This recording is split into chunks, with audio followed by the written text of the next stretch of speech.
kind of like the best practices or that type of thing. I think that'd be good too. Yeah. Okay, that's perfect. I could do that. All right, just tell me.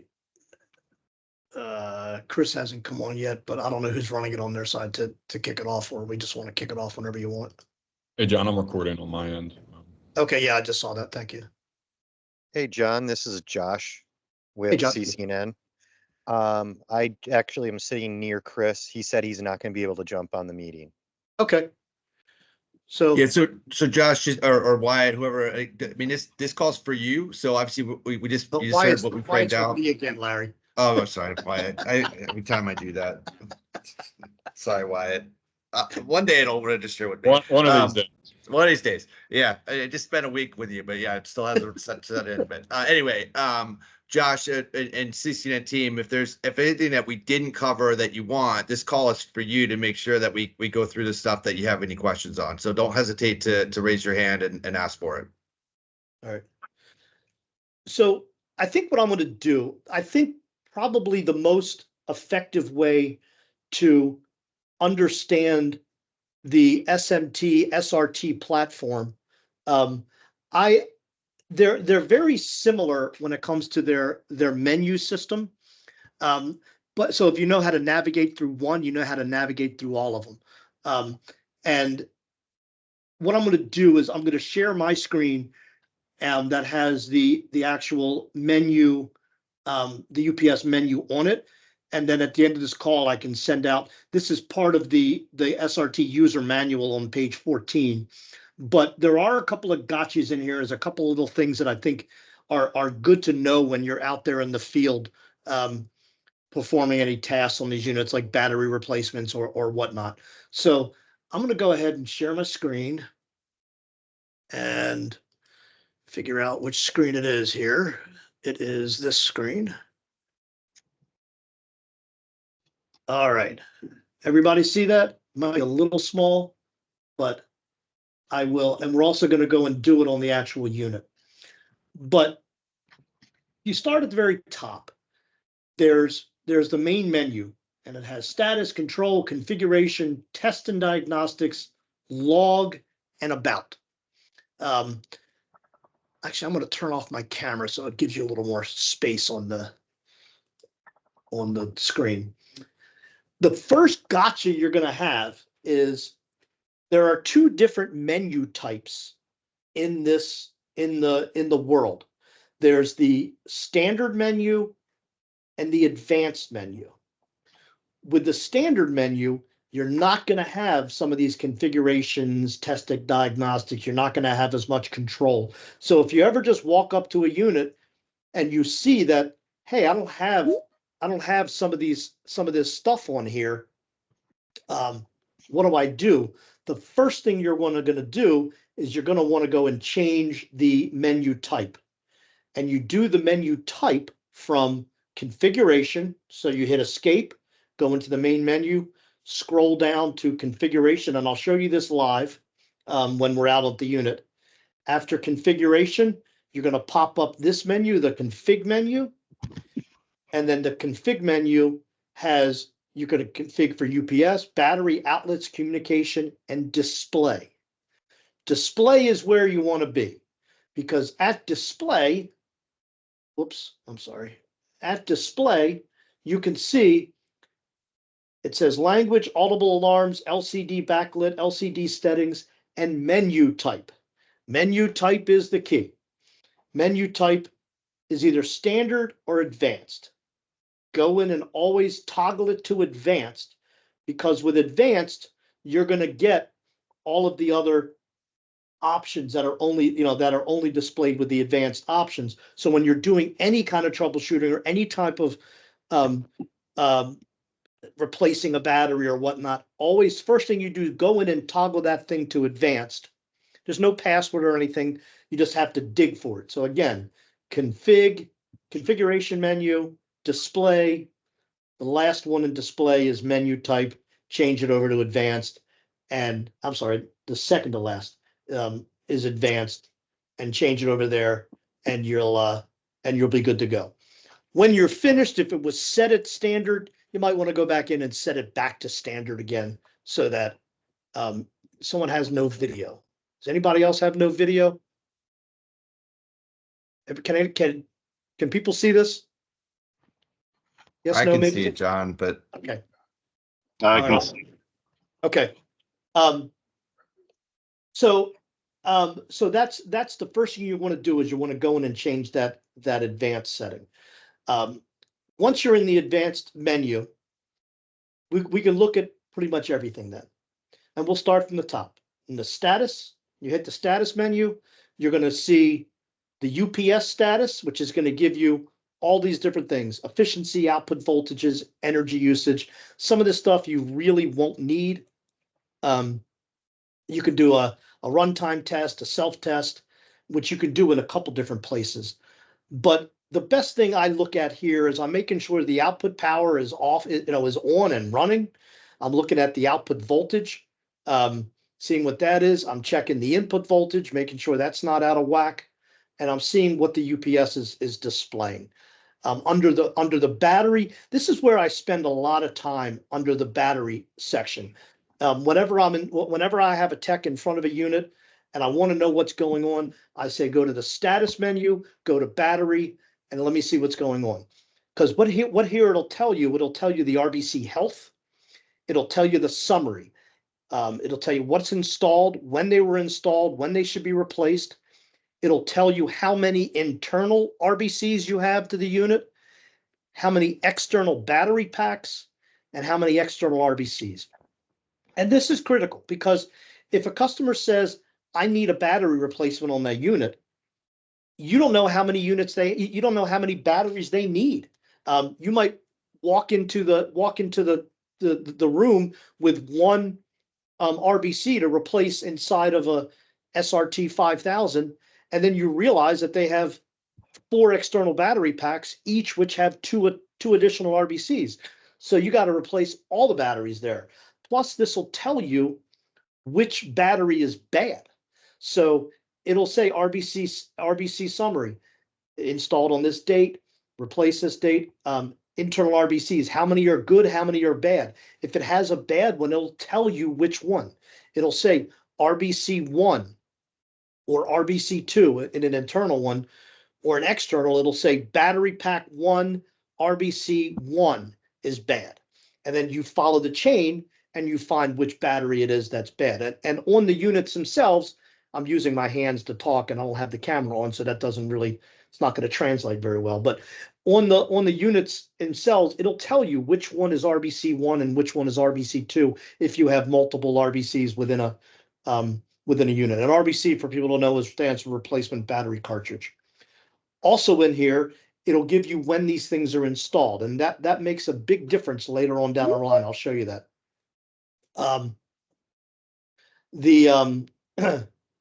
It'll give you temperatures, internal pack temperatures. These are important because if the unit throws an over temperature alert, it'll show in here what the temperature is, and the customer might have to bring down the temperature of that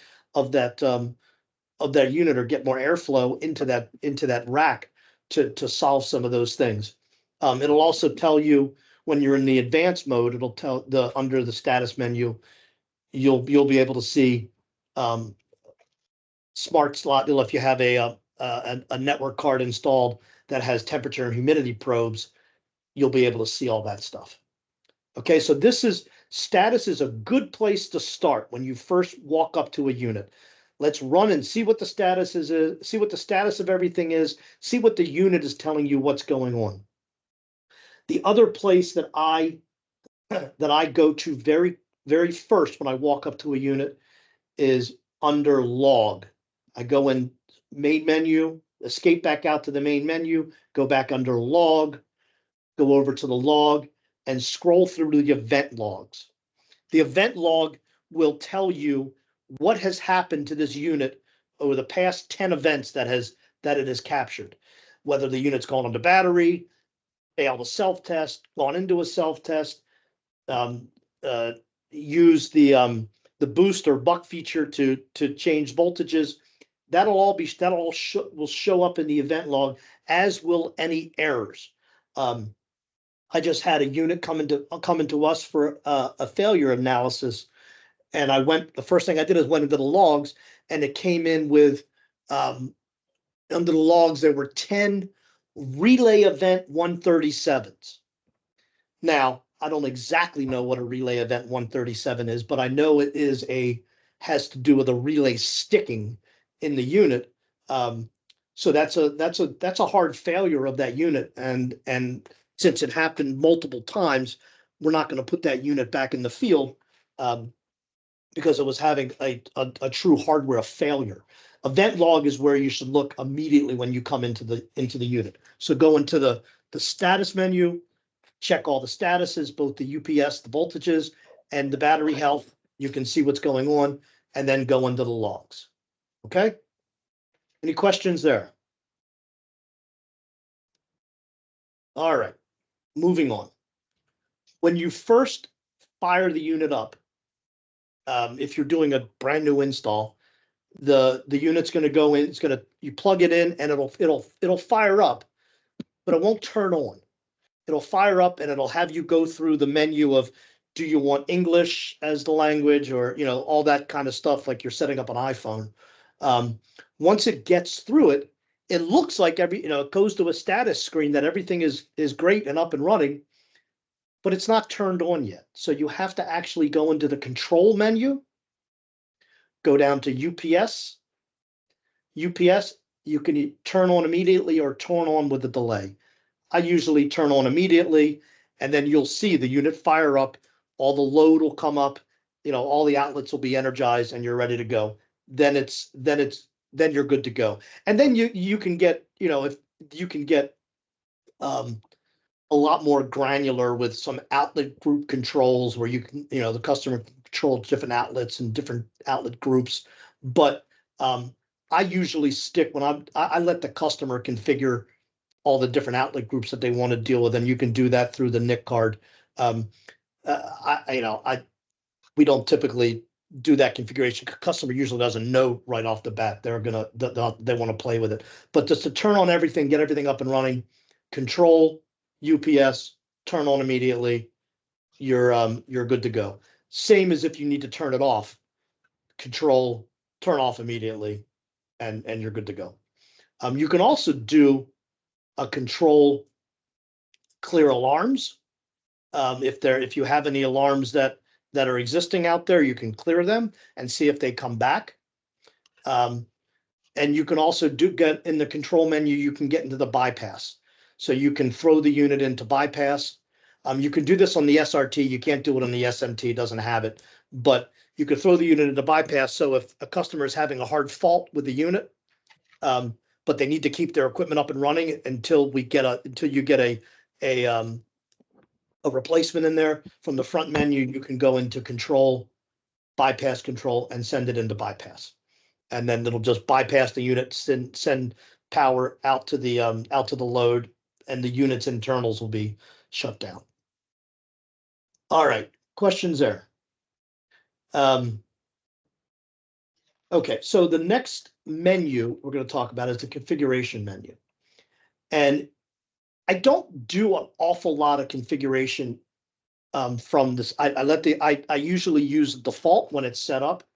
If there's issues, like if the unit's going into battery too often because of fluctuations in power or something like that, you could actually go in under the config menu UPS and adjust the upper and lower limits of when you want this unit to go in and out of battery, and bypass and all that, and how long is the runtime alert and all that kind of stuff.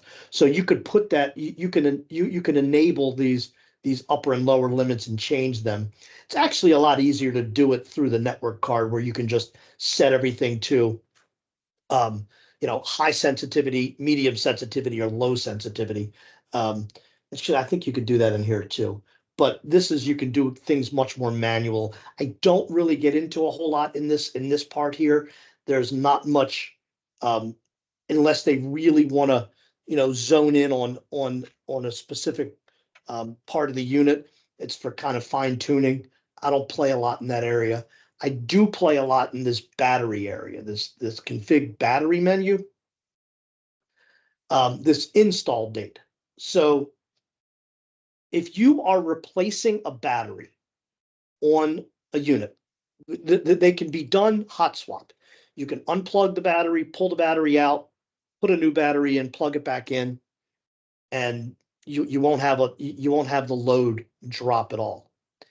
The gotcha is sometimes the unit will not recognize the new battery as being a new battery. So you're going to put that battery in there. You're going to connect the connector, the plug in on the battery, pop it in. And if the display does not come up and does not say, is this a new RBC? And gives you yes or no toggle, then the unit hasn't recognized it. And it's possible because you did it too quickly. So the way to remedy this is a couple ways. One is disconnect the battery and let it sit unconnected. And I'm not lying, for no less than 7 minutes. 7 minutes for some reason is the border. That's where it needs to be.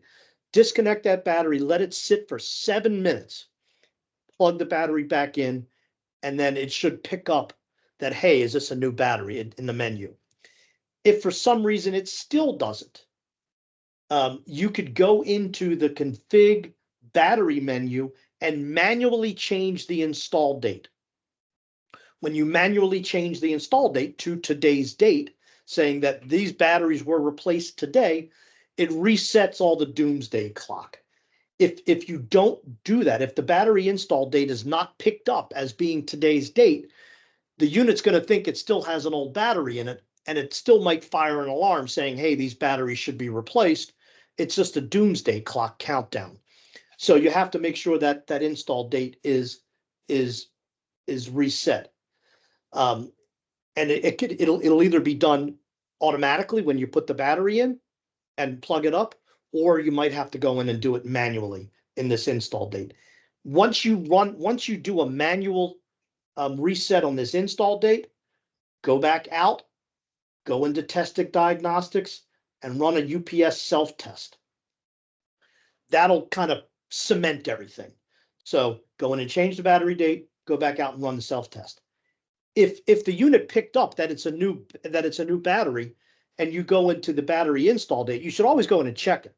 If you go in there and the battery is today's date, you're all good to go. Still go back out and run that UPS self-test. Kind of just make sure everything is all ready to go. So as a rule of thumb, after you replace the battery, run that UPS self-test. It kind of puts things back in check, and you should be good to go. If for some reason that install date does not stay after you use the UPS self-test, it might actually revert back to today. I mean, revert back to what it was. There's two things that could be wrong. One is this setting and display under time, which basically sets today's date. That might be wrong, and you can go in and change that. Or we have found that if the internal network card has malfunctioned, it will not allow this date and time to be changed. And then that typically causes an issue. It might just be the firmware needs to be upgraded on that internal network card, and then it solves the problem. There are some cases where we cannot get that install date to go back, and it's just a failure in the UPS, and you can't get anything done about it. But any job you're doing replacing batteries, make sure you go back in and check that install date. Under the config mesh menu, also under communication, smart slot, that's where you're going to be able to see the IP addresses. When you plug that unit into a network, take the patch cable from the Smart Connect card into the network port in the customer's network. Wait a couple of minutes. The IP it'll automatically pick up an IP address as long as DHS is enabled, then you can go in and see that IP address. And you can see the IP address, the subnet mask, and the gateway. Under display, you can do all the backlighting and all that kind of crap, but the menu type again is the special sauce right there. Okay, and then under the about menu, it's what you can see: hardware and firmware numbers, serial numbers, manufacturer date, all the if there's any pending firmware that's going to be, all that stuff can be seen under the about. You can see battery RBC summaries again that we saw back in the status menu, and you can see not only the a smart slot IP address and MAC address and the smart slot firmware. You can see the firmware on the card. Remember, there's a firmware on the card and there's a firmware on the unit. So you can see both of those through here, or if you want to see the MAC address, you can see that there. If you're using the internal card instead of the one that's in the smart slot, you'll be able to see all the different IP addresses for both the smart slot and the internal card. You'll be able to see that in those two areas. All right, so, okay, we're running short on time, but I'd like to swap over to my to the training room, would have a unit, and we can do some of this stuff while we're sitting in front of the unit. Is time going to permit? It's a lot to go over. Oh, I'm sorry about all that. We all good on time, Larry, or you just gonna go a little bit further? I'm good at the CC&N team. Are you? Do you have a few more minutes? Yes, sir. Okay. Keep So going. what I'm going to do is I'm going to stop sharing here because I'm going to have to probably join on my phone in the other room. So give me about 3 minutes and let me run into there and take care of all this. So, and then Wyatt, you'll be able to tell me if that picture is all right. Okay. Yeah, will do. I also shared the menu with Larry, Greg, and Mike, I believe, so they can disperse as needed. Okay. All right. Very good. Let me run into the other room. So hang tight.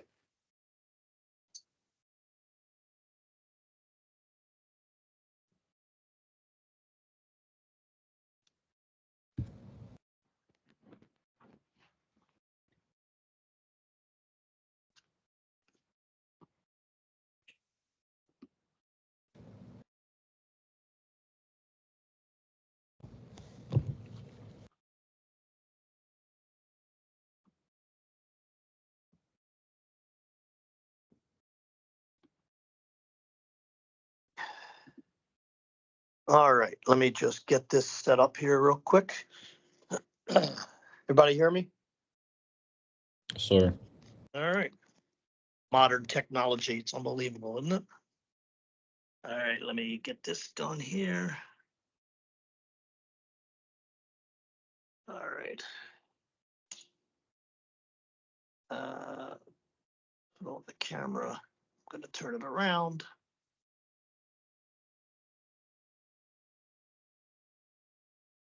It's good. Is that a good picture? Perfect. All right. Wow, we did it. All right, so this is what the units, the unit when everything is up and running, this is what the display looks like. What you'll notice too, so you'll have the output at 119, you'll have your little sine wave, then you'll have, it says online, and it has the little outlets, and the outlets are good. Right now it's saying there's no load. But if I go in here and turn it off, then let me just show you this. So we're gonna go to, I'm gonna escape, I'm gonna go down to control. I'm gonna go to UPS. I'm gonna say turn off immediately. Okay. So now, this is what the unit looks like. So when you first turn on the unit, when I first plug in the unit, this is what the unit's gonna look like.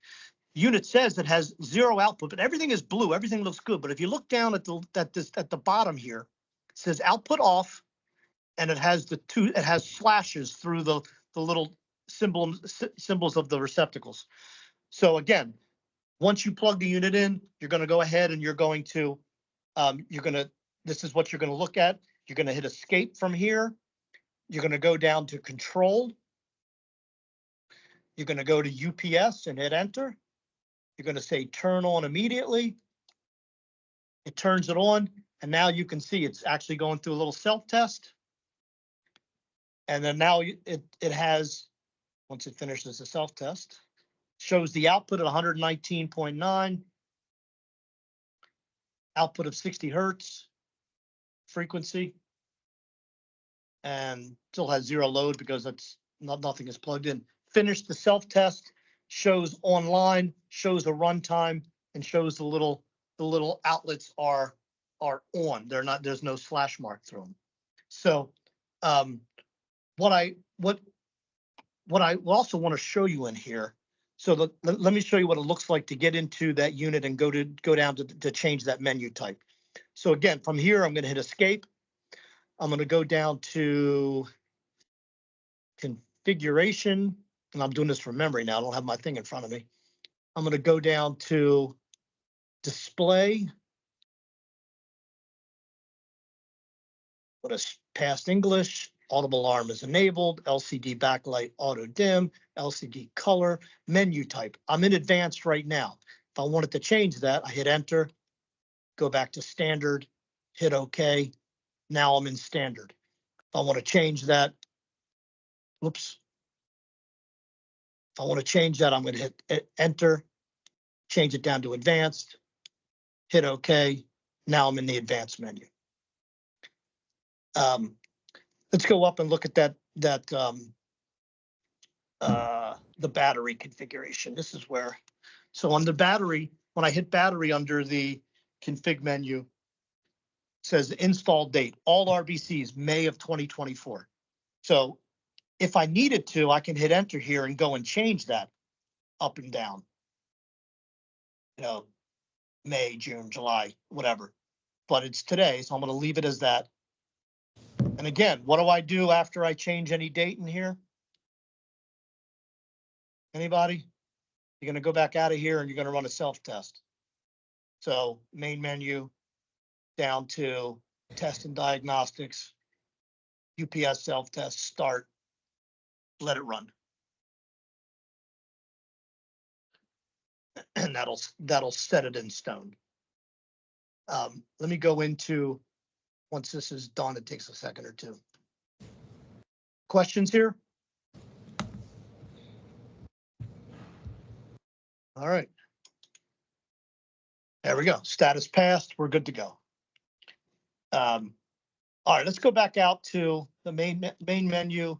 We're going to go down to status because I want you guys to live here in the status. You'll see what it does for the battery.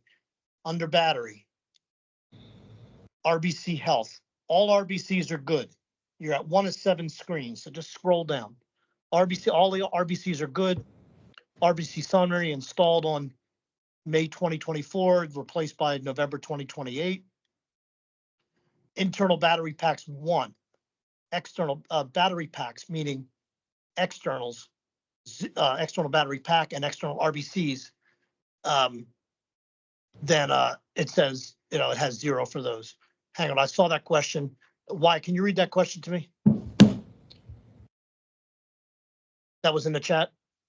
Oh, yeah. When you log into the UPS via the NIC, what is the default IP address? Okay, so there's no default. The IP address gets picked up automatically. So when I can show you this, and let me get out of here. When I go into the IP under configuration, go down to communication under smart slot, and it has DHCP, scroll down 1, and it has the IP address. So when I plugged this unit into the network yesterday, it did not have an IP address. It was all zeros. Once I plugged it in, I waited a couple minutes and it picks up an IP address. And you can go into the unit, see what the IP address. Now, when I'm on that network, I can go right into 192.168.1.98, and it'll be that network card. And then you put in the default username and password as APC, and it gets you into the GUI interface of the network card, and you can do all that there. But this is the place that you can see that IP address in the unit when it picks it up. Now from here also, if the customer wants a specific IP address, I can hit enter here and I can enter a specific IP address that the customer wants. And then it will assign the IP address that the customer wants to that network card. And then that'll be the I guess you could say the default IP address at that point. But to answer your question, there is no default IP address. It picks up one. It picks up the next available one off the network. And again, you can see the subnet masking gateway here also. So let me see here. And then the other place you can see this, let me just play with this for a second. If we go down to about, who's typing in the background? Why? That's annoying as hell. Is that you? Yeah, my bad.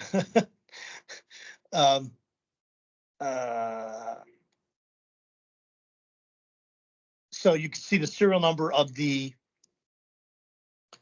that's of the card, I think. Let me see. Yeah, that's of the card.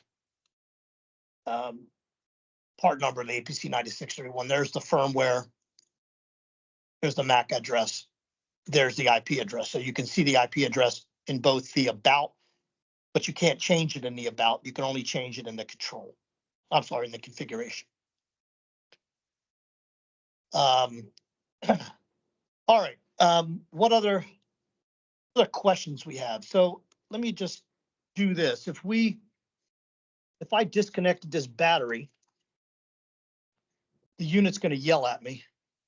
At least it should yell at me. Not yelling at me. There, started to yell at me. It says connect battery, backup not available, blah, blah, blah, blah. It's yelling at me. So this is what's going to happen when you replace the battery. If you're doing it hot, you're going to pull that plug. I'm going to turn this just slightly so you can see.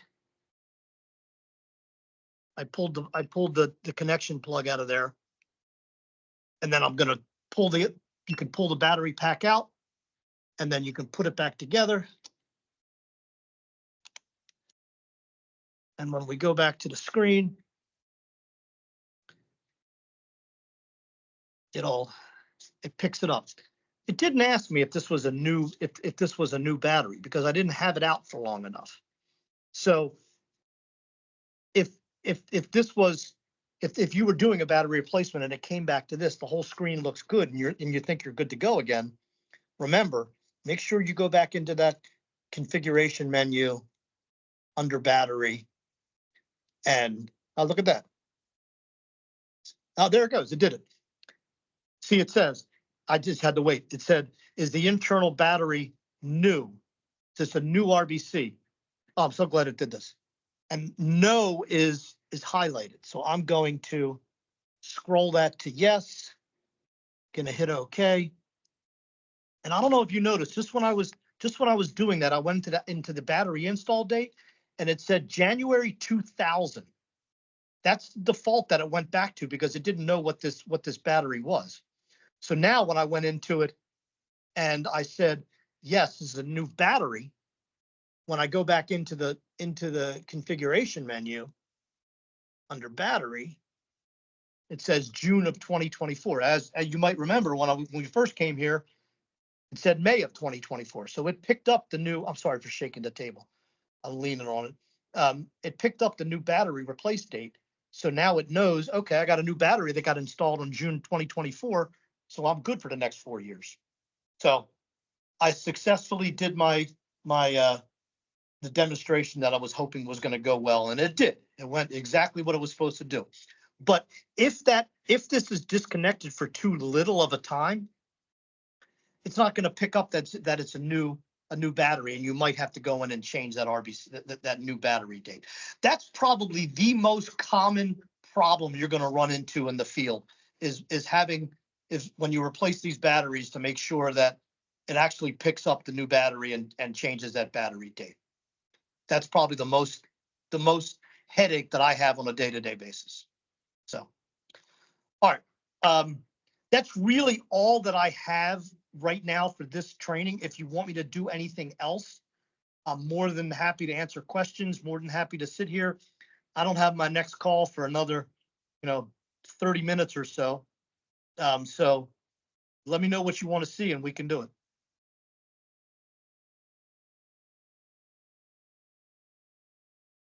Oh, you know what I will do though? You guys are not a talkative bunch here. Everybody still listening? So let me, there's another unit down here. Tell me when you can see that display, Wyatt. Good. Okay. So this is an SMT, not an SRT, but it's basically the same thing. If I hit escape, you still have the menus, the same menus: status, configuration, test and diagnostics, about. But we don't have control on here, probably because the under the config menu, it's probably set to the standard. Menu type is standard. Change that back to advanced. Now, when I go back to the main menu, whoops, don't want. It has status, control, didn't have before, configuration, testing and diagnostic, logs, and about. So you see the difference there. If you go into it, I went into the menu and changed it to advanced, and all of a sudden I got the control menu back. So it's still the same, menu system as it is for the SRT up here, but where am I? There I am. But it just has less LCD lines visible at the given time, and the main status screen is going to be on utility, and then it goes and gives you the load and the voltages. So that's what we got. Like my UPS stand is reams of paper. John, got a question. Go ahead. Is there anything we need to do via the GUI, or can we do that all at the LCD? You could do pretty much everything at the LCD screen. Adjusting the output, adjusting the sensitivity of the unit is easier done on the GUI interface through the NIC card. But what I typically tell techs is a customer is not going to really want you to be on their network, and that's where I kind of shy away from going into the GUI interface, because you have to you got to be on their network, hitting an IP address, or you have to have the right cable for your laptop to hit the to use the console. So the only thing that's really, I think, a little more difficult. Let me just go in here and take a look here real quick. Go into configuration. It's a good question. UPS green mode. See, here it is, the output setting. The lower acceptable voltage, 106. I can change that to, this will be the low setting. So to be the highest sensitivity. I can change the lowest acceptable voltage, 97, 98, 99. I can just go all the way up to whatever, to 106 is the highest. That's what it's set at. So you can change it all here on the site. Upper acceptable voltage, 127. I can raise that. I can lower that. Acceptable frequency, leave that set at auto. Don't mess around with that. Frequency slew rate, don't mess around with that. The lower acceptable voltage for the bypass. You can do all this right from the from this menu, or the load. But some of it might be easier to see as a whole on the GUI interface. Does that make sense?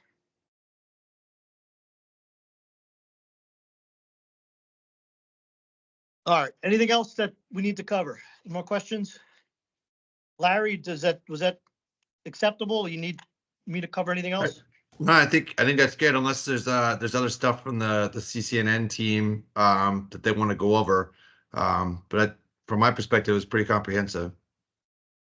Yeah, Larry, you can go out there and do these now. I can. I'm informed now. You're always informed. CC&N team, anything else you want to see while we have John? I'm seeing another question being typed maybe. Oh, nope, all good. Cool. Very good. And yeah, you guys feel free to reach out if you have any questions. We're here. Our tech support team can help out. I think we're a lot easier to probably get a hold of than APC tech support team. Feel free if you have questions or if you're out someplace and you have a problem, you know, you can feel free to ping us and we can help you out. Great. John, Thank you appreciate very you much, going guys. through this. Absolutely. Absolutely all. All right, team, go out and go get them. Let me know if All you right, need anything. Thank you very much. All right, take care. Good one, now. guys. Thanks. Hey, thanks, Larry. Thank you. Bye. All right, bye-bye.